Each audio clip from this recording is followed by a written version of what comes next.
मेरे प्यारे बच्चों, आज हम जो हिंदी विषय है, इस हिंदी की जो पहली कविता है, हम पंछी उन्मुक्त गगन के, इसको हमने सुर में गाया है। लेकिन इस कविता का अर्थ हमें समझना है। तो आज हम ये जो कविता है, हम पंछी उन्मुक्त गगन के, इस कविता का अर्थ समझेंगे। कविता का नाम है हम पंछी उन्मुक्त गगन के। इस कविता का अर्थ समझना है हमें। और इसके कवि है शिवमंगल सिन्हा।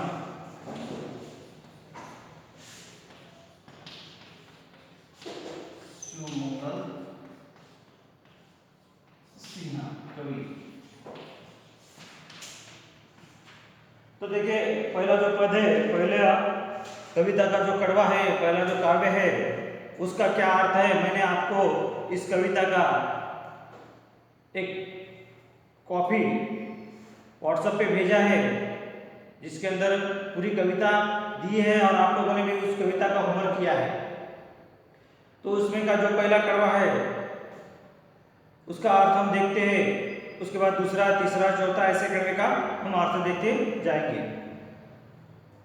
हम उन्मुक्त गगन के पंछी, इस काव्य को जब पढ़ते हैं, इस कविता को पढ़ते हैं, कवि बताते हैं, कवि शिवमंगल सिन्हा कविता के बारे में जानने के लिए कवि बोलते हैं कि जिसके कविता के कवि बोलते हैं कि ये कविता किसके ऊपर आधारित है। ये कविता पंछी, इसके ऊपर आधारित है। पंछी यानी पक्षी के बारे में ये कविता है। कवि ने ये बताया है इस कविता के अंदर कि उन्मुक्त यानी खुले आकाश में, उन्मुक्ता का अर्थ होता है खुले आकाश में, खुले आकाश में। तो ये जो पंछी है, उन्मुक्त खुले आकाश में उड़ने वाले पक्षी होते हैं और वो अपनी जो स्वतंत्रता है, उनको अपनी स्वतंत्रता बहुत अधिक प्रिय होती है। वे अपनी स्वतंत्रता को किसी भी कीमत पर खोना नहीं चाहते। इसलिए पंछी जो होते हैं वो स्वतंत्र रहकर उड़ना चाहते हैं। इसी तरह से इस कविता के अंदर बताया गया है कि पहले इसमें कि प्रस्तुत पंक्तियों में कवि ने बताया है, पहला कविता का जो पद है उसके अंदर कवि ने बताया है, हमें बताना चाहते हैं कि पक्षी जो है वो हमें बताना चाहते हैं, हमें बोलना चाहते हैं कि अपनी स्वतंत्रता जो है हमें बहुत प्रिय है, हमारी स्वतंत्रता मत छीनो, ऐसा पक्षी कहते हैं। हम खुले आकाश में उड़ने वाले पक्षी हैं। अगर हमें पिंजरे में बंद कर दिया और हमारी स्वतंत्रता को आपने अगर छीन लिया है, तो हम गीत नहीं गा पाएंगे, हम गाना नहीं गा पाएंगे। इसलिए हमारी स्वतंत्रता मत छीनो। दूसरे कड़वे में बताया है, दूसरा कड़वा मतलब, अब कंटिन्यू मैं उसके आगे चलता हूं कि कनक अर्थात सोना, उसमें कनक एक शब्द आया है। कनक का अर्थ होता है सोना। सोना मतलब गोल्ड, मेटल, गोल्ड, उसको सोना कहते हैं। तो सोने की सलाखी यानी चाहे हमारा पिंजरा आप सोने का क्यों न बनाया हो, सोने के पिंजरे में हमको हमें पकड़ के सोने के पिंजरे में क्यों न रखा हो आपने, तो भी हमें उसमें नहीं रहना है। हम उसमें से निकल जाएंगे।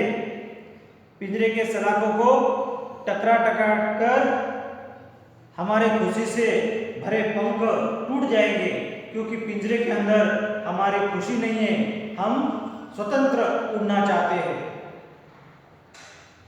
पिंजरा अगर सोने का भी है, लेकिन उसके अंदर भी आपने हमें रखा है बंद करके, तो भी हमें ये नहीं चाहिए। हमारे पंख जो खुशी से उड़ना चाहते हैं, वो सोने के पिंजरे जो है उसके अंदर हम खुशी से नहीं रखे। जो सोने के पिंजरे की जो सलाखें हैं, उस सलाखे को हमारे पंख टकराकर टूट जाएंगे, ऐसा पक्षी कह रहा है। कवि पक्षी का वर्णन या पक्षी के बारे में, पक्षी के विचार हमें इस कविता के माध्यम से पहुंचा रहे। आगे पक्षी कहते हैं, हमें तो बहता जल पीना पसंद है, पिंजरे में कटोरे में दाना और पानी रखेंगे तो हमें अच्छा नहीं लगेगा, हम भूखे प्यासे मर जाएंगे। सोने के पिंजरे में, सोने की कटोरी में खाने को दिया जाए, उस सोने की कटोरी से भी ज़्यादा नीम के पेड़ का कड़वाहट अच्छा है। सोने के पिंजरे में बंद करके रखेंगे, फिर भी हमें खाने को सोने की कटोरी में भी अगर हमें को दाना पानी देंगे तो भी हम नहीं खाएंगे, हम भूखे प्यासे मर जाएंगे, क्योंकि हमें आज़ादी पसंद है, हमें स्वतंत्रता पसंद है।